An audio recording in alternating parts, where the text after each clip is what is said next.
Group, जो सोचता है वो करता है, आपके अपने सपनों का आशियाना। जो महतो झारखंड लोकतांत्रिक क्रांतिकारी मोर्चा था, इसके संस्थापक थे। झारखंड भाषा का जो खतियानी संघर्ष समिति है, उसी का नाम बदलकर जो नाम है वो बदलकर किया गया था। और उसी नाम को जो कहा जा सकता है जो बना संगठन, उसी को झारखंड लोकतांत्रिक क्रांतिकारी मोर्चा में कन्वर्ट किया गया इस साल लोकसभा चुनाव लड़ने के लिए। इनके पिता जो हैं वो झारखंड को जो अलग राज्य बनाया गया उसके संघर्ष समिति के वो आंदोलनकारी थे। जब 2 साल के थे जयराम महतो, उसी वक्त इनके पिता की मृत्यु हो गई थी। मृत्यु भी आंदोलन के क्रम में लाठी खाने की वजह से ही हुई थी। इनका जो जातीय समीकरण है वो ये है कि ये कुर्मी, मेहता और महतो, ये जो 3 एक ही जातियों का नाम लिया जाता है, जिसकी जनसंख्या, चुनावी जनसंख्या, जो चुनावी पंडित है वहां, वो ये कहते हैं कि इनकी जनसंख्या जो है वो 15% के आसपास है। हालांकि SECC का आंकड़ा जो है वो 8% के आसपास इनको बताता है। इसके अलावा झारखंड की राजनीति में जो तेली, कोयरी, ये जातियां हैं जो OBC जातियां कही जाती हैं, जो बिहार में भी OBC जातियां कही जाती हैं। तेली तो नहीं कहा था, लेकिन जो कोयरी कुर्मी जाति है वो तो OBC जातियां हैं। तो OBC जातियां जयराम महतो से काफी प्रभावित हो रही हैं। बिहार के जो कुर्मी कुशवाहा हैं वो भी जयराम महतो को आइडलाइज करने लगे हैं। खासतौर पे युवा जो कुर्मी कुशवाहा जाति से जुड़े हुए हैं, महतो जाति से जुड़े हुए हैं, वो जयराम महतो की राजनीति को देखकर सीख रहे हैं, समझ रहे हैं और उन्हें काफी प्रभावित भी कर रहे हैं जयराम महतो। तो ऐसी स्थिति में इनका पॉपुलैरिटी जो है क्रॉस बॉर्डर बिहार में और देश भर के युवाओं को भी आकर्षित कर रहा है। जो स्टाइल ऑफ पॉलिटिक्स है, क्या है स्टाइल ऑफ पॉलिटिक्स, कैसे करते हैं, आखिर एकाएक नाम इतना बड़ा कैसे इनका हो गया। देखिए, इनका नाम बड़ा इसलिए हुआ है क्योंकि जो लगातार कार्य ये छात्रों के लिए कर रहे हैं, जो लोकल एग्जाम्स होते हैं वहां के स्थानीय जो एग्जाम, उस एग्जाम्स में छात्रों के लिए आवाज उठाने के लिए इनको जाना जाता था। ये शुरू से ही इस बात के लिए जाने गए कि जो वहां स्थानीय भाषा है उसका जो अलग अलग एग्जाम्स होते हैं उनमें उसे मौका मिले। उस भाषा की लड़ाई इन्होंने लड़ी, जिस भाषा की लड़ाई के लिए इन्होंने मंच भी बनाया था, जिसको झारखंड भाषा खतियानी संघर्ष समिति इन्होंने नाम दिया था, जिसके बाद में कन्वर्ट करके इन्होंने पार्टी का नाम दिया। तो किया क्या, देखिए दरअसल हुआ क्या कि 2022 में जो भाषा झारखंड समिति है इसने आंदोलन किया था। इस आंदोलन का मुख्य कारण यह था कि भोजपुरी मंगही अंगिका को शामिल किया गया था जो एग्जाम्स होते हैं उनमें, लेकिन इनकी जो जिला स्तरीय जो चयन प्रक्रियाएं थी उनमें इस भाषा को, जो झारखंड की भाषा है, जो झारखंड की नेटिव भाषा है, उसको शामिल नहीं किया गया था। तो उसी के लिए इन्होंने लड़ाई शुरू की। पवन यादव भाई बोल रहे हैं जयराम महतो का क्या होगा, है तो JMM ज्वाइन कर लेंगे। नहीं, ऐसी बात नहीं। उन्होंने अपनी पार्टी बनाई है, उस पार्टी की विचारधारा है, उस विचारधारा के तहत ही वो काम कर रहे हैं और काफी पॉपुलर हो रहे हैं। और उनकी पॉपुलैरिटी की स्थिति ये है कि अमित शाह और जो बड़े नेता हैं, चाहे झारखंड के हों या देश भर के नेता हों, वो सभी उनकी चर्चा कर रहे हैं, उनका नाम ले रहे हैं, उनके बारे में बातें कर रहे हैं। तो ये एक बड़ी जीत है उनके लिए। जो भाषाई संघर्ष समिति है उसके ही बैनर तले ये काम करते थे। वीडियोस इनके बड़े रिवॉल्यूशनरी होते थे जो सोशल मीडिया पर वायरल होने लगे। झारखंड के विकास के लिए, झारखंड के कार्यों के लिए जो नेताओं को इन्होंने टारगेट करना शुरू किया, उसके बाद इनके वीडियोस वायरल होने लगे। और एक और मजेदार बात है, इनसे पदाधिकारी अधिकारी बहुत डरते हैं। एक हाल ही में अपने बयान में इन्होंने कहा था कि कुछ पदाधिकारी जो हैं वो जैसे ही चुनाव ये जीतने की स्थिति में आए, लोगों ने वहां से इनके क्षेत्र से ट्रांसफर करना शुरू कर दिया। मतलब इन्होंने ये भी आरोप लगाया था कि CM के करीबी लोग भी जो अधिकारी थे वो भी ट्रांसफर लेके इधर उधर भागने लगे। अब इनकी विचारधारा क्या है, देखिए विचारधारा सीधी है, विचारधारा बहुत स्पष्ट है। इन्हें छात्रों के लिए काम करना है, युवाओं के लिए काम करना है। क्षेत्र में अगर अधिकारी भ्रष्टाचार कर रहे हैं तो उस भ्रष्टाचार को उजागर करना है। इसकी इन्होंने तैयारी कर रखी है। अब देखिए एक और भाई है डिजिटल हेल्पर, ये कह रहे हैं अमेरिका का दलाल होगा तभी तो विदेशी फंडिंग है। नहीं, यही समझाने आपको है भाई कि विदेशी फंडिंग का जो खेल पूरा है, जो आरोप लगा है, इस आरोप के चूंकि जांच बैठ गई है, अब जांच होगी तो जयराम महतो की सदस्यता भी जा सकती है, क्योंकि हमारे संविधान में यह स्पष्ट लिखा हुआ है कि कोई भी प्रत्याशी या पार्टी विदेशों से फंड नहीं ले सकते हैं अपने चुनाव लड़ने के लिए, या जो लोकतांत्रिक कार्य हैं उसके लिए बाहर से पैसा इंडिया के नहीं लिया जा सकता है। तो ये हमारे जब कॉन्स्टिट्यूशन का मामला है तो उसके आधार पर अगर किसी भी प्रत्याशी या किसी विधायक या कोई सांसद हो, अगर वो विदेशों से फंड लेते हैं, विदेशों से पैसा लेते हैं, तो उनको उनकी सदस्यता समाप्त की जा सकती है। और ऐसी स्थिति में मतलब राजनीति शुरू होने से पहले ही उनकी समाप्त कर दी जाएगी। खैर, उस मामले में मैं पूरी तरह से आगे बढ़ूंगा, आप लोगों को बताऊंगा एग्जैक्ट मेरे पास डिटेल्स हैं कि ये मामला कहां तक पहुंच सकता है, इस मामले पर कंसेंट क्या ले सकती है, अंततः फैसला क्या हो सकता है, वो आप लोगों को भी बताने जा रहा हूं। लेकिन उससे पहले आपको बता दूं, ये हमारा यूपीआई नंबर है हमारे चैनल का। आप हमारे चैनल को सहयोग करना चाहते हैं तो इस नंबर को, इस स्कैनर को अपने मोबाइल से स्कैन करके हमारे चैनल का सहयोग कर सकते हैं। देखिए, झारखंड की राजनीति में जो जयराम महतो हैं, इनकी वैल्यू कैसे बढ़ती है। ये जब इतने सारे दल हैं, सुदेश महतो की अपनी पार्टी है आजसू, वो भाजपा के साथ एक महत्वपूर्ण स्थिति में है, उनका गठबंधन काफी दिनों से है, इस बार तो चुनाव ही हार गए। ये आखिर इनकी महत्ता कैसे बढ़ जाती है। देखिए, झारखंड में जिस जाति से आते हैं, कुर्मी जाति, इस जाति की जो जनसंख्या है वो 15% के आसपास चुनावी आंकड़ों में नजर आता है। और जो झारखंड की लगभग 81 सीटें हैं, इसमें 32 से 35 सीटें ऐसी हैं जहां पर सीधा इनकी जाति जो है कुर्मी, वो निर्णायक भूमिका में चली आती है।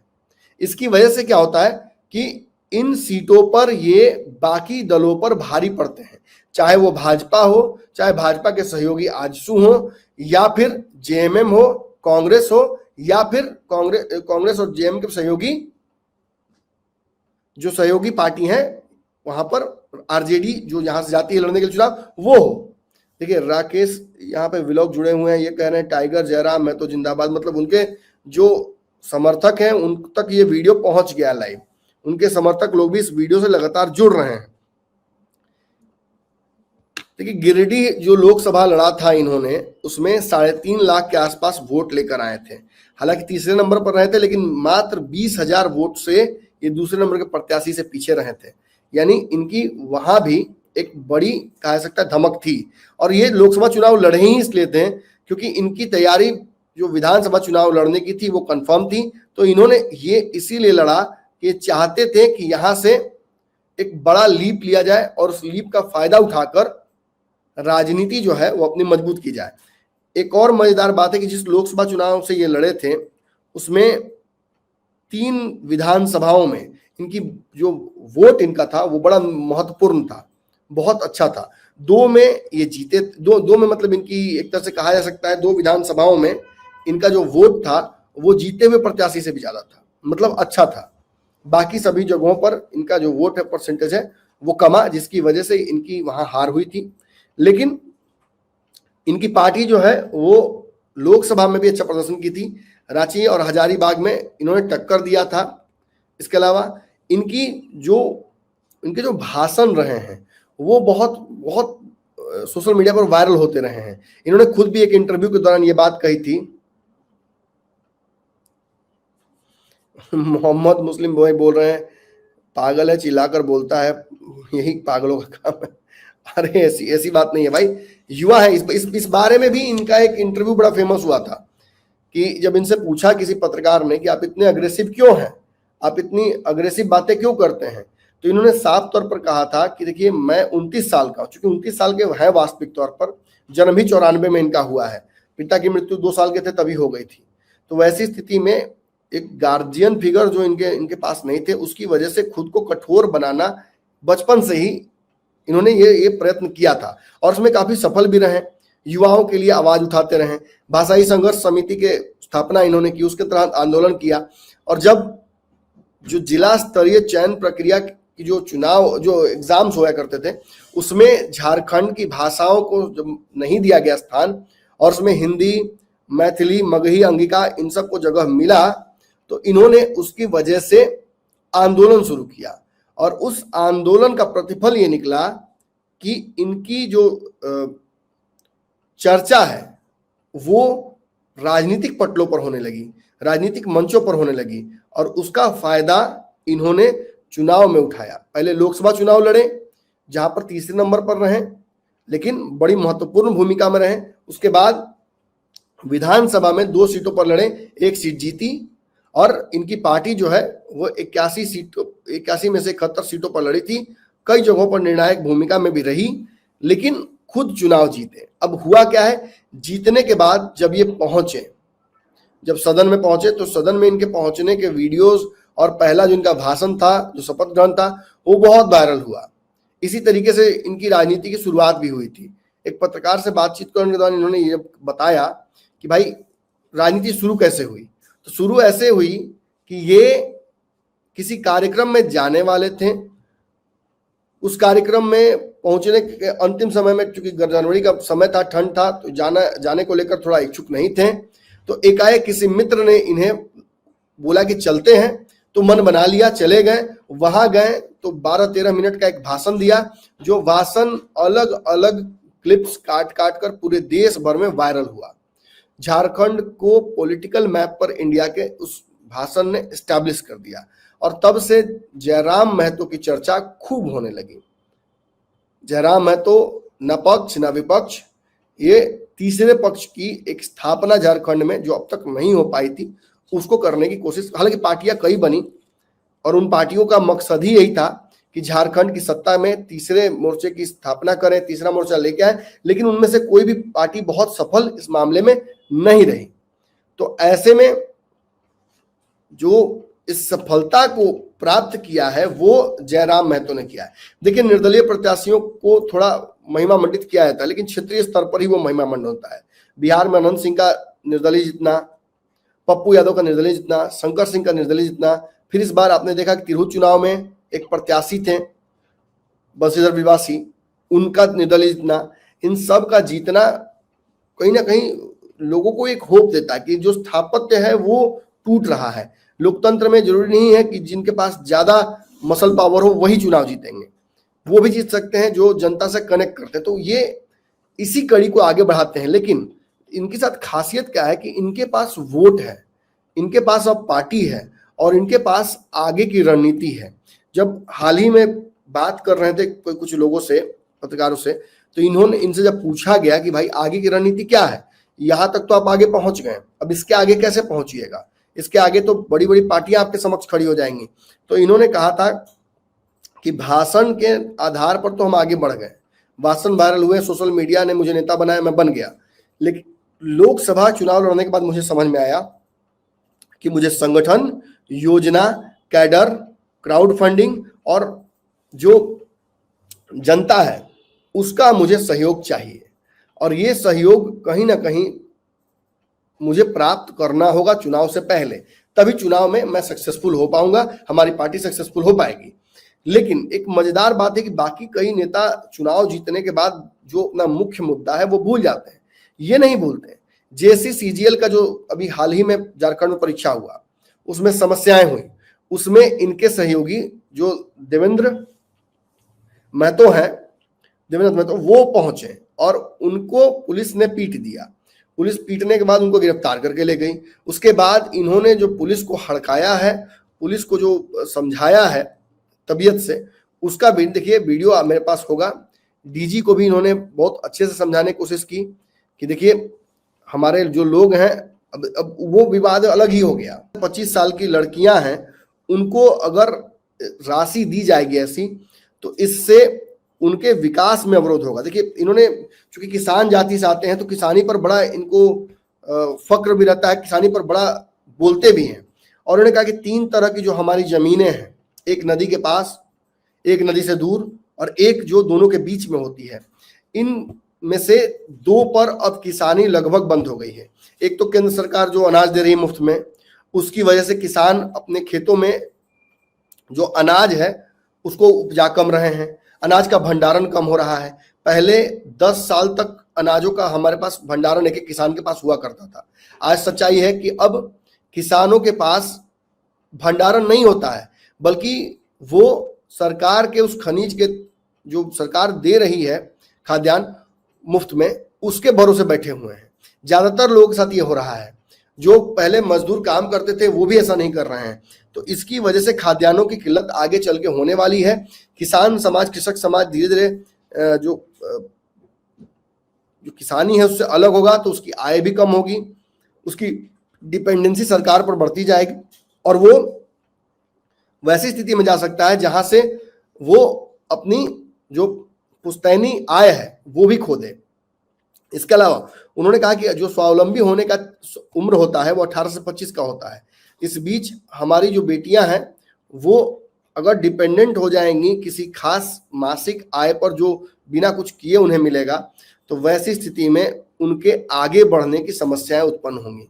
इसके बदले में उन्होंने वैकल्पिक बड़ी अच्छी बात कही। उन्होंने कहा कि इसे अगर हम स्कॉलरशिप के तौर पर बच्चियों को दें तो इसका फायदा हो जाएगा। इस बात को बच्चियों ने इतना पसंद किया कि एक भीड़ जो इनके आसपास जुटती है इनके कार्यक्रमों में महिलाओं की, उसमें जब कई बच्चियों से बातचीत की गई तो उनमें कई बच्चियों ने ये बात कही कि हम अपने से ऑटो बुक करके 10 किलोमीटर 20 किलोमीटर से पहाड़ों से आ रहे हैं इनका भाषण सुनने के लिए, इनके कार्यक्रम में शामिल होने के लिए, इनकी बातों से बहुत प्रभावित हैं। तो ये माउथ टू माउथ ही टाइगर जयराम महतो का जो सेंसेशन है, एक युवा राजनीति का स्टाइल है, वो लोगों तक पहुंच रहा है। बिहार में बहुत हद तक चिराग पासवान, हालांकि वो तो एक बड़े नेता के पुत्र हैं, लेकिन उन्होंने भी इसी तरह की राजनीति की। 2020 के पहले तेजस्वी यादव भी इसी तरह से युवाओं के जब रोजगार की बात करते थे तो उन्हें भी बहुत फेमस किया गया था।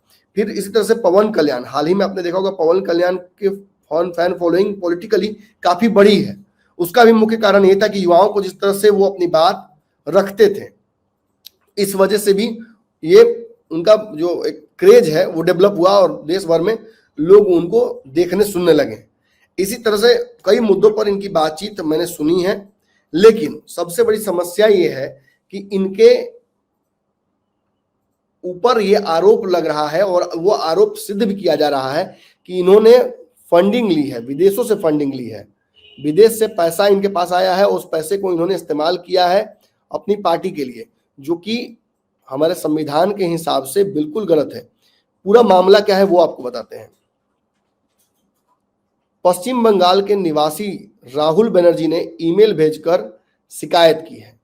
इन्होंने चुनाव आयोग को शिकायत की है, जिसमें कहा है कि विधानसभा चुनाव के दौरान जयराम महतो की पार्टी जेएलकेएम यानी झारखंड लोकतांत्रिक क्रांतिकारी मोर्चा ने विदेशों से फंडिंग ली है। इस ईमेल में जो शिकायत करता है उसने दस्तावेज भी साझा किया है, वो पूरे दस्तावेज मेरे पास है, उसमें प्रूफ जो दिए गए हैं वो भी मेरे पास हैं और उसमें साफ साफ लिखा हुआ है कि कितने पैसे इन्होंने लिए। इन्होंने 500 से लेकर 15,000 रुपए तक समर्थकों से लिए, जिसमें कुवैत, सऊदी, ट्यूनेशिया, मलेशिया और अन्य जो विदेशी जमीनें हैं वहां से इनके पास पैसा पहुंचा है। इस लिस्ट में जो अरब के देश हैं वो बहुत ज्यादा है, इसीलिए ये पूरा विवाद क्रिएट किया जा रहा है। इसीलिए आप सुन रहे हैं बार बार कि जो विदेशी फंडिंग की बात हो रही है उस पर चर्चा हो रही है। देखिए एनपी कुशवाहा जी हमारे साथ जुड़े हैं। विदेशों में रहने वाले भारतीय नागरिकों द्वारा दिए जाने वाले योगदान को एफसीआरए के तहत विदेशी फंडिंग नहीं माना जाता है, भारतीय नागरिकों को चाहे वे कहीं भी रहते हो। बिल्कुल एनपी कुशवाहा जी, ये बात बिल्कुल सही आपने कही है, यही इस जगह पर, लेकिन चूंकि चुनाव आयोग ने इसका कंसेंट ले लिया है, ये मामला चुनाव आयोग तक पहुंच गया है और जो विदेशी फंडिंग का मामला है इसमें जो पूरी लिस्ट दी गई है वो लिस्ट में जो डिटेल्स हैं वो क्राउड फंडिंग के हैं। हालांकि आपको बता दें कि ये जयराम महतो ने अपने इंटरव्यू में स्पष्ट तौर पर बोला था कि अपने भाषण में उन्होंने कहा था कि मैं सोशल मीडिया के कारण नेता तो बन गया हूं, लेकिन संगठन की कमी है, योजना की कमी है, कैडर की कमी है, क्राउड फंडिंग की आवश्यकता है, ये सब मुझे चाहिए। दूसरा, एक निगेटिव दुष्प्रचार खूब होता है जयराम महतो को लेकर कि वो व्यापारियों के खिलाफ है, डॉक्टरों के खिलाफ है। जैसे पप्पू यादव को लेकर यहाँ पे खूब इस तरीके का ये एक चुनाव के वक्त चलता है माहौल, तो इस पर भी उन्होंने स्पष्ट किया है अपने कार्यक्रम के दौरान। बार बार इन्होंने ये विशेष तौर पर एक कोशिश की कि जो व्यापारी हों आसपास इलाके में उनको जुटाएं और उनको ये समझाएं कि आपके खिलाफ नहीं है लड़ाई, बल्कि ये लड़ाई भ्रष्टाचार के खिलाफ है। उस क्षेत्र के अधिकारियों को भी कहा जाता है, जिस क्षेत्र में ये विधायक बन के आए हैं डुमरी में, वहां के अधिकारियों में भी कहा जाता है कि हड़कंप मचा हुआ है, हालत खराब है उन अधिकारियों की। आप सुनिए, ये देखिए, ये इनके एक नेता है जो 1 लाख वोट लेकर आए थे, जो चुनाव लड़े थे, देवेंद्र नाथ महतो, इन्हीं के सहयोगी हैं।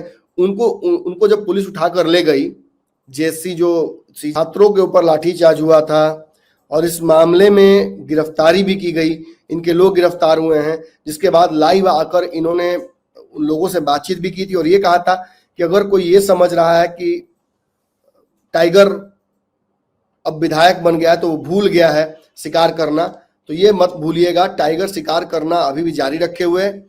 अच्छे से पता है इन्हें कि इनके जो वोटर्स हैं वो इनके अग्रेसिव तेवर को बहुत पसंद करते हैं, इसलिए उसको भुनाने में लगे हुए हैं, इसलिए उसको यूटिलाइज कर रहे हैं अपने पार्टी और अपने पक्ष में। लेकिन कुछ बातें इनके बारे में आपको जान लेनी चाहिए।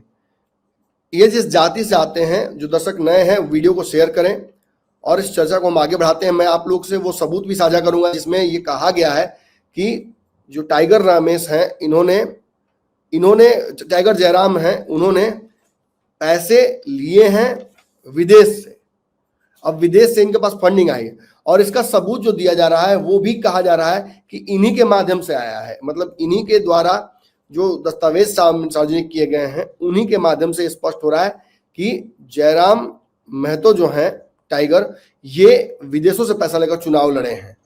क्या है पूरा मामला वो आपको बताएंगे, लेकिन उससे पहले बता दें कि जिस जाति से आते हैं उसको कुर्मी, मेहता और महतो कहा जाता है। ये जो आबादी है इसकी 15% है झारखंड में, जो कि एक बड़ी आबादी कही जाएगी। इसके अलावा जो इससे बड़ी आबादी है वो आदिवासियों के, ट्राइबल्स की है। ट्राइबल्स की आबादी लगभग 22 से 27% के आसपास झारखंड में माना जाता है। इस वोट बैंक के सामने कुर्मी, महतो की जनसंख्या कम जरूर दिखती है, लेकिन ये जान लीजिए कि इसके अलावा जो दूसरी जातियां हैं इस ओबीसी में जो जयराम महतो के साथ खड़ी हैं, वो जो कोयरी और तेली जाति के लोग हैं वो हैं। तो ट्राइबल्स के वोट बैंक पर जेएमएम अगर सोचती है कि वो सरकार बना लेगी तो जेएमएम को झटका कभी भी लग सकता है। इस बार के चुनाव में इन्होंने दोनों को झटका दिया है, दोनों गठबंधनों को, एनडीए को भी और जो वहां महागठबंधन थी उसे भी। तो निश्चित ही, और हाँ मजेदार बात है कि आजसू के जो अध्यक्ष है सुदेश महतो, जो कि भाजपा के एक बड़े सहयोगी है, जो कि महतो समाज से ही आते हैं, लेकिन उनके समक्ष जयराम महतो टाइगर ये चुनाव जीत जाते हैं, तो उनका कद एकाएक राजनीति में घट जाता है। अब मैं आप लोगों को वो राजनीतिक बातें बताने वाला हूं, वो सब कुछ बताने वाला हूं जो आगे चल के जयराम महतो के, टाइगर जयराम महतो की राजनीति को दिशा देगा, झारखंड की राजनीति को दिशा देगा। झारखंड में लोग ये भी कह रहे हैं कि जो जयराम महतो हैं वो भाजपा की बी टीम है, इन्हें भाजपा ने भेजा है और ये भाजपा की लिए जमीन बना रहे हैं। लेकिन इन सारी जो आरोप हैं इनसे इन्होंने इनकार किया है और ये भी कहा है कि इनकी लड़ाई मुख्यतः भाजपा से ही है, क्योंकि देश भर में तो भाजपा है, तो ये लड़ाई अपनी भाजपा से रखना चाहते हैं, उसमें कॉम्प्रोमाइज इनको नहीं करना है। लेकिन जेएमएम जो है वो ये इस बात पर अड़ी हुई है कि ये भाजपा की बी टीम है। जैसे जनसुराज को लेकर यहाँ पर राजद बार बार ये बात कहती है। और जब वोट बैंक डैमेज करने की बात आती है तो टाइगर जयराम महतो की के वोट बैंक से वास्तविक तौर पर अगर डैमेज कोई पार्टी हो रही है, चुनावी पंडितों का यह कहना है कि वो पार्टी जेएमएम है, लेकिन जेएमएम कहती है कि भाजपा को डैमेज ही करेंगे उल्टा, और भाजपा कहती है कि ये जेएमएम को डैमेज करेंगे। तो कहीं ना कहीं दोनों के नींव को तो हिला दिया है जयराम महतो ने। एक नॉर्मल सा विधायक, नॉर्मल सा 29 साल का लड़का जो चुनाव लड़ता है, जीतता है और सत्ता परिवर्तित करने की ताकत दिखा देता है, जो ये दिखा देता है कि उसके पास क्राउड पुलिंग कैपेबिलिटीज हैं, उससे अमित शाह तक कितना हिल जाते हैं, ये अमित शाह के बयान समझ में आता है। अमित शाह ने एक चैनल को इंटरव्यू देने के दौरान ये कहा है कि ये युवा हैं, इनमें ऊर्जा है, संभावनाएं बहुत हैं, ये एक अच्छे नेता हो सकते हैं, लेकिन इन्हें समय लगेगा, जेएमएम को ही ये मुख्यतः डैमेज करेंगे, अमित शाह ने ये कहा है। अमित शाह ने टाइगर जयराम पर जो भविष्यवाणी की है, जो अपना बयान दिया है, वो बड़ा मजेदार है। वो जो इनकी पार्टी है JLKM, वो उसके लिए बहुत अच्छा है, बहुत, चूंकि देश के गृह मंत्री, भाजपा के सर्वे सर्वा नेता, अगर अमित शाह टाइगर जयराम महतो जो कि एक निर्दलीय विधायक हैं, उन पर चर्चा कर रहे हैं, उनके ऊपर टिप्पणी कर रहे हैं, तो ये इस पार्टी JLKM के लिए, झारखंड लोकतांत्रिक क्रांतिकारी मोर्चा के लिए कितनी बड़ी जीत की बात हो सकती है, वो आप अंदाजा लगा सकते हैं। निश्चित तौर पर जयराम महतो अपने जो राज्य है उसके राजनीति पर तो छाप उन्होंने छोड़ा ही, राष्ट्रीय राजनीति में भी उनकी जो धमक है वो इस बयान से महसूस की जा सकती है। अब मैं आपको बताने जा रहा हूं कि आखिर आरोप जो लगे हैं क्राउड फंडिंग के माध्यम से विदेशों से फंडिंग लेने के, वो आरोप कितने सच हैं, उन आरोपों की हकीकत क्या है, ये आपको मैं दिखाने जा रहा हूं। देखिए, आपके स्क्रीन पर मैंने एक तस्वीर साझा की है। ये वो पत्र है जो पत्र साझा किया गया है, जो पत्र भेजा गया है चुनाव आयोग को। चुनाव आयोग को इस पत्र के माध्यम से ये साफ तौर पर लिखा गया है कि विधानसभा आम चुनाव 2024 में मद्देनजर श्री राहुल बनर्जी पश्चिम बंगाल के शिकायत पत्र के संबंध में, इस पत्र के माध्यम से शिकायत की गई है। आपने देखा कि complaint regarding alleged foreign funding of JLKM during Jharkhand elections, ये चुनाव आयोग में ये मामला चला गया है। चुनाव आयोग ने इस मामले में बोकारो डीसी को पत्र लिखकर जांच करने की आवश्यक कार्रवाई करने का निर्देश दिया है और राजनीतिक पार्टी को विदेशी फंडिंग जो मिला है इस पर विधायकी और पार्टी की मान्यता भी रद्द हो सकती है। कोई भी राजनीतिक व्यक्ति या पार्टी विदेशों से पैसे नहीं ले सकते हैं। इस पत्र में लिखा गया है कि राहुल बनर्जी द्वारा उपलब्ध किए गए सबूतों की जांच की जाए। वहीं शिकायतकर्ता ने अपने मेल में चुनाव आयोग से मांग की है कि जयराम महतो की पार्टी JLKM की मान्यता रद्द की जाए और चुनावी प्रक्रिया करके पुनः वहां पर विधायक बहाल किया जाए। मतलब स्पष्ट है, मतलब इस विवाद में अब पूरी तरह से घिर गए हैं, फंस गए हैं टाइगर जयराम महतो। अब एक प्रूफ मैं आप लोगों को दिखाने जा रहा हूं। ये जयराम महतो के ट्विटर आईडी से भेजा हुआ डिटेल है। ये टाइगर जयराम महतो ने खुद ही चुनाव के दौरान साझा किया था। आप उसकी प्रति देख रहे होंगे अपने स्क्रीन पर। सऊदी में रहने वाले हमारे प्रवासी भाइयों के तरफ से सहयोग, प्रवासी भाइयों का धन्यवाद। अब मैं आप लोगों को दिखाने वाला हूं इसका जो कलर्ड वर्जन है, जो स्क्रीनशॉट मेरे पास उपलब्ध है। मैं आप लोग के एक निर्दलीय, उसमें तो निर्दलीय लड़े थे, इनकी जो पार्टी है झारखंड लोकतांत्रिक क्रांतिकारी मोर्चा, जिसके तहत ये चुनाव लड़े और लड़कर इन्होंने जीत हासिल की। इनको फंड्स विदेश से आए हैं, ये खुद ही ये मानते हैं, लेकिन इसकी वजह से इनके ऊपर आरोप जो लगाए जा रहे हैं, जो ये कहा जा रहा है कि टाइगर जयराम महतो की सदस्यता समाप्त कर दी जाए, चुनाव आयोग में इस मामले को पहुंचा दिया गया है, उसकी सच्चाई कितनी है? क्या जयराम महतो या कोई भी युवा अगर चुनाव लड़ता है और क्राउड फंडिंग करता है, अगर वो चुनाव लड़ने के लिए इन बड़े बड़े पार्टियों को उनकी राजनीतिक हैसियत दिखाने के लिए जनता का सहयोग लेता है, जनता का साथ लेता है, तो क्या ये गलत होता है? अगर इस कड़ी में विदेशों से अगर उसके चाहने वाले उसको पैसे भेज देते हैं क्राउड फंडिंग के नाम पर, तो क्या उसकी गिरफ्तारी हो सकती है? क्या उसकी विधायकी जा सकती है? क्या उसके पार्टी की मान्यता समाप्त की जा सकती है? तो इस सारी बातों का मैं आपको जवाब देने वाला हूं। इन सारे सवालों का जवाब बहुत सिंपल है। चुनाव आयोग ये मानता है कि कोई भी राजनीतिक पार्टी विदेश से फंडिंग नहीं ले सकती है। अगर ऐसा होता है तो विधायकी रद्द होना लगभग तय है। इसके अलावा जो लोग पैसा बाहर से लेते हैं उनकी पार्टियों की मान्यता भी समाप्त की जा सकती है। आपकी स्क्रीन पर फिर से एक बार मैंने वो तस्वीर साझा की है, आप चाहें तो इस तस्वीर को स्क्रीनशॉट करके रख भी सकते हैं। ये टाइगर जयराम महतो के जो उनका ट्विटर आईडी है वहीं से निकाला गया है, ये वहीं से लाया गया स्क्रीनशॉट। बाद में प्रक्रिया तो होगी, डीसी तक मामला चला गया है, इस मामले को आगे बढ़ाने की कोशिश की जाएगी, लेकिन अब मैं इस पूरी घटना का, संजय भारती बोल रहे हैं दादा को आंच भी आया तो आग लगा देंगे, जयराम महतो के समर्थक हैं, ये भी ऐसा होता मुझे नजर नहीं आ रहा संजय भारती जी, ऐसी परिस्थितियां मुझे नहीं लगता कि आएंगी। हालांकि इतना अग्रेसिव नहीं होना है, राजनीति है, अगर आप राजनीति में खुलकर आए हैं तो छींटाकशी होगी। झारखंड की राजनीति में और जयराम महतो पर पहली बार मैं पंचनामा कर रहा हूं, निश्चिंत रहिए, इस विवाद को रिजॉल्व करके ही जाऊंगा यहां से। इतना तो कॉन्फिडेंट रहिए कि इस मामले में चुनाव आयोग अपनी प्रक्रिया जरूर करेगी, लेकिन इससे उनकी सदस्यता नहीं जाएगी। इसलिए नहीं जाएगी, इस पूरे विवाद पर जब पूछा गया है उनसे तो उनका क्या बयान था वो भी मैं आप लोगों को बताता हूं, बड़ा मजेदार है उनका बयान। उन्होंने इस पूरे मामले पर अपनी बात रखी थी, जो पूरा मामला है उस पर उन्होंने क्या कहा है, विदेशी फंडिंग नहीं है, सहयोग है, हमारे भारत में रहने वाले लोग पूरी दुनिया में कहीं भी रहते हो उन्होंने 100 रुपये 50 रुपये कलेक्शन करके भेजे हैं। इस विषय को मैंने कभी छिपाया नहीं। हमारे बहुत सारे मित्र गांव के लोग कुवैत, मलेशिया, ट्यूनेशिया, सऊदी अरब समेत 18 देशों में रहते हैं। किसी ने 500, किसी ने 10,000, किसी ने 15,000 करके सामूहिक संग्रह करके हमें राशि भेजी थी।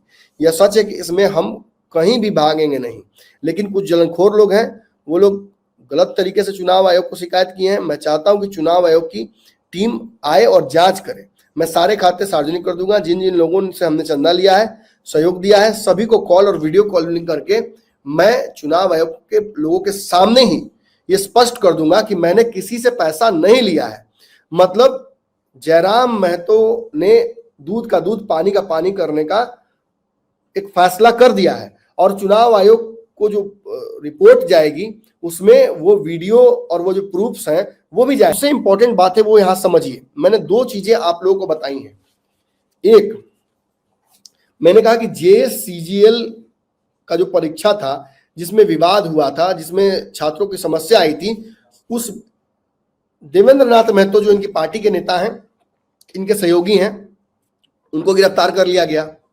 अब उनको गिरफ्तार किया गया तो इन्होंने जो हड़काया सिस्टम और महकमे को, उससे भी कई लोग नाराज हैं।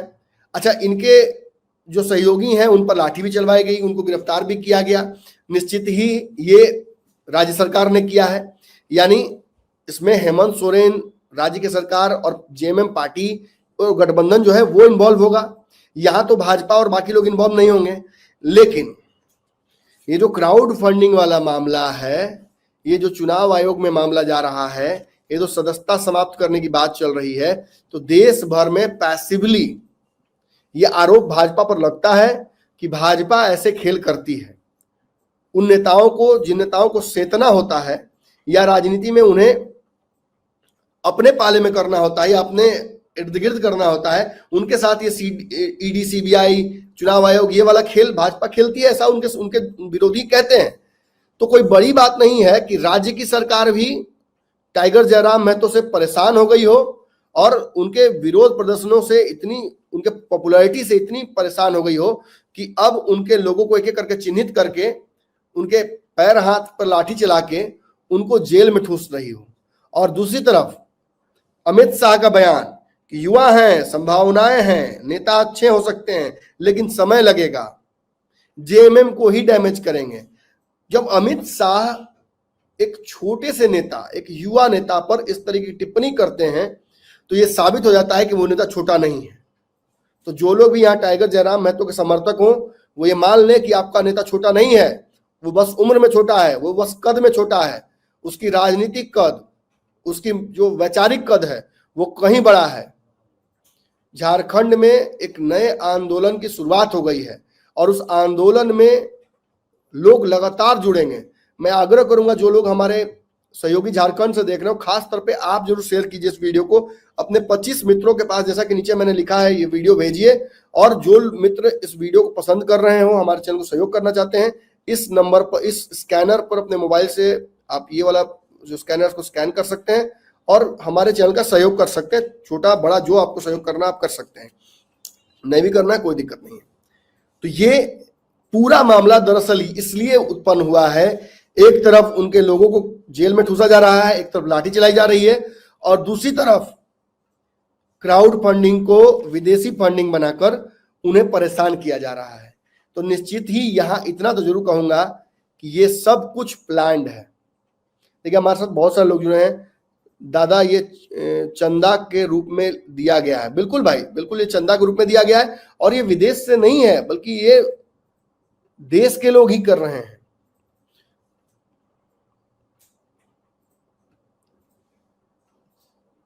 झारखंड का प्रवासी मजदूर अपना स्वेच्छा से पैसा दिया है। बीजेपी का इलेक्शन बॉन्ड आज तक कितना लोग का सांसदी का विधायक गया है। सही बात बोल रहे हैं आप। बीजेपी की बात, मैं सभी नेताओं की बात कर रहा हूं, मैं सभी पार्टियों की बात कर रहा हूं। सारी पार्टियों को फंड्स आते हैं। जरूरी नहीं है कि वो सारे फंड्स इंडिया में बैठे हुए ही भारतीय भेजते हों। भारत के बाहर के भारतीय भी उन पार्टियों को समर्थन करते हैं। हमारे चैनल के भी सहयोगी कई हैं जो बाहर बैठते हैं और वहां से सहयोग करते हैं। खैर, हालांकि ये बात चैनलों पर इस तरह से लागू नहीं होता है, लेकिन चुनाव आयोग का नियम है, उस नियम के तहत जांच तो इस पूरे विषय पर होगी ही। लेकिन इतना जरूर तय बता देता हूं आप लोगों को कि इस जांच बहुत दूर तक जाती नजर नहीं आ रही है। एक उड़ती उड़ती खबर ये झारखंड की राजनीति में आई है कि चूंकि आजसू के जो अध्यक्ष हैं सुदेश महतो, वो चुनाव हार गए हैं। आजसू ने बढ़िया प्रदर्शन नहीं किया है झारखंड में। भाजपा अब झारखंड को लेकर बहुत सीरियस हो गई है। इस चुनाव में भाजपा को वहां सरकार बनाने की उम्मीद थी, भाजपा की सरकार वहां नहीं बनी। अब भाजपा इसका ठीकरा अपने सहयोगियों पर फोड़ने वाली है, और आजसू की छुट्टी या आजसू का कद जो है वो झारखंड की राजनीति में, खासतौर पर एनडीए की राजनीति में कम किया जा सकता है। और उसके बाद ये जो पूरा खेल है, उस खेल में जयराम महतो की एंट्री कराई जा सकती है। खबर यही आ रही है कि जयराम महतो को जेएमएम से भी मंत्री बनने का ऑफर विधायकों के माध्यम से मिला था। यहां तक कि मीडिया का एक बड़ा हिस्सा तो ये चलाने लगा था कि वो झारखंड के शिक्षा मंत्री बनेंगे, शिक्षा के लिए काम करेंगे। आज तक शिक्षा के लिए काम करते रहे हैं, स्टूडेंट्स के लिए काम करते रहे, तो उनको शिक्षा का एक जिम्मेदारी दिया जा सकता है। उन्होंने खुद ही लाइव आकर फिर पत्रकारों से बातचीत करने के दौरान जयराम महतो ने खुद कहा कि भाई मैं किसी पार्टी में नहीं जा रहा हूं, ये सब कुछ फर्जी है, जो खबरें आ रही हैं वो बिल्कुल फर्जी हैं, इनका कोई सच से वास्ता नहीं है। तो बहुत बेबाकी से उन्होंने इस बात को कह दिया। हाँ बिल्कुल, छोटेलाल महतो भाई कह रहे हैं कि ठुकरा दिया जयराम ने। बिल्कुल बिल्कुल ठुकरा दिया था, लेकिन भाजपा ऐसे खेल नहीं खेलती है। भाजपा आपको ऑफर ही केवल नहीं भेजेगी, साम दाम दंड भेद सब भाजपा जानती है। अगर भाजपा को सुदेश महतो की जगह जयराम महतो एनडीए में चाहिए तो वो उसके लिए काम करना शुरू कर देगी। और मुझे लगता है कि यही वो प्रॉक्सी वॉर्स हैं जो बीजेपी अपने माइंड गेम्स खेलती है। जयराम महतो, टाइगर जयराम महतो को जल्द ही एनडीए में लाने का जुगाड़ अमित शाह ने कर लिया है। अमित शाह ऐसे नेता नहीं है जो इतनी छोटी राजनीति पर टिप्पणी करें। अगर आपको लगता है कि आपका नेता एक स्थानीय नेता है तो उस बात को दिमाग से निकाल दीजिए। जयराम महतो राष्ट्रीय पटल पर एक बड़े नेता बन चुके हैं। उनकी जो चर्चाएं हैं वो बड़े बड़े राजनीतिक पार्टियों के ऑफिस दफ्तरों में हो रही है। बिहार में भी जयराम महतो की खूब चर्चा है। बिहार में आपको याद होगा, हाल ही में रामेश्वर महतो ने नीतीश कुमार की पार्टी से इस्तीफा दिया है। उनसे जब बातचीत मैं कर रहा था तो उन्होंने भी कहा था कि जयराम महतो जब कर सकता है तो रामेश्वर महतो का नहीं कर सकता है। तो निश्चित ही ये इस बात का भी परिचायक है कि अक्रॉस बॉर्डर जयराम महतो की पॉपुलैरिटी बढ़ रही है। और जो बार बार वो अपने लोगों से बातचीत करने के दौरान कहते हैं कि टाइगर अब जिंदा है, तो निश्चित ही आगे की राजनीति के लिए वो उनके ऑप्शंस खुल जाते हैं। पार्टी ने अच्छा प्रदर्शन भी किया है पिछले चुनाव में।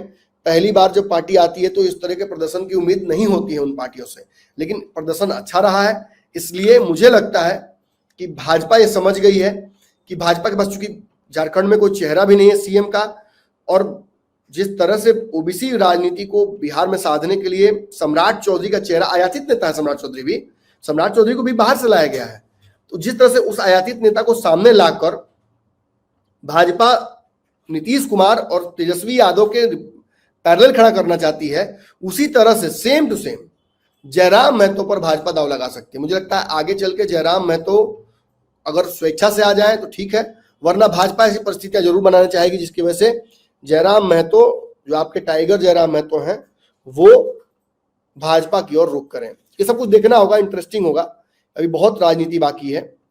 विनोद महतो बोए भाई बोल रहे हैं next CM tiger Jairam Mahato, इसके लिए गठबंधन तो करना होगा ना भाई। छोटे लाल भाई बोल रहे हैं झारखंड के हित में जो काम करेगा उसकी के साथ जा सकते हैं जयराम महतो। चलिए, मतलब गठबंधन के लिए रास्ते खुले हैं। Jairam is the new face for youth, no one नेता is good as Jairam Mahato, BJP का ही काम है, बीजेपी का ही काम। देखिए लोग पकड़ लिए महतो भाई लोग सब जुट गए हैं, सब लोग कह रहे हैं। जय पासवान भाई बोल रहे हैं सर मैं डेली सुनता हूं, thank you so much brother. चर्चा कैसी रही आज? झारखंड की चर्चा हमने की, झारखंड पर मैंने विश्लेषण किया, मैंने आप लोगों को लगभग वो बता दिया जो होने वाला है, जिसकी वजह से सारा ड्रामा हुआ है। केंद्र सरकार, राज्य सरकार सभी जयराम महतो के पीछे पड़ गई हैं। जयराम महतो हॉटकेक हो गए हैं ना झारखंड की राजनीति में, इसीलिए ना सबको जयराम महतो का एक टुकड़ा उनकी राजनीति का चाहिए। तो ऐसे तो मिलेगा नहीं। जयराम महतो ने स्पष्ट कर दिया है कि वो अकेले दम पर लड़ाई लड़ेंगे, वो अकेले दम पर लड़ने के लिए रेडी हैं। उनके साथ उनकी भीड़ है, महिलाओं की भीड़ है। कोई कहता है कि माई सम्मान योजना देंगे, वो कहते नहीं चाहिए।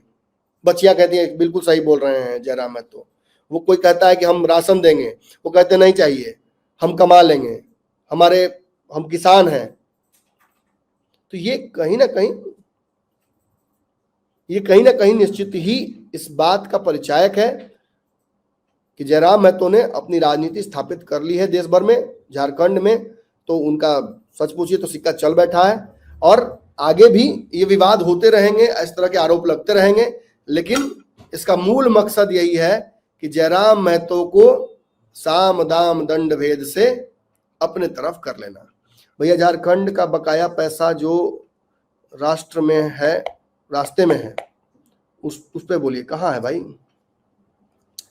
चलिए दर्शकों, मैंने आप सभी को आज जिस विषय पर मैंने चर्चा की उस पर आपका कमेंट जरूर चाहूंगा। आप कमेंट में आइए और बताइए कि जयराम महतो, जैसे हर दिन मैं पूछता हूं आपसे सवाल, अगले दिन फिर सवाल के जवाब के तौर पर मैं कई लोगों का नाम भी लूंगा, कई दर्शकों का नाम बताया जाएगा।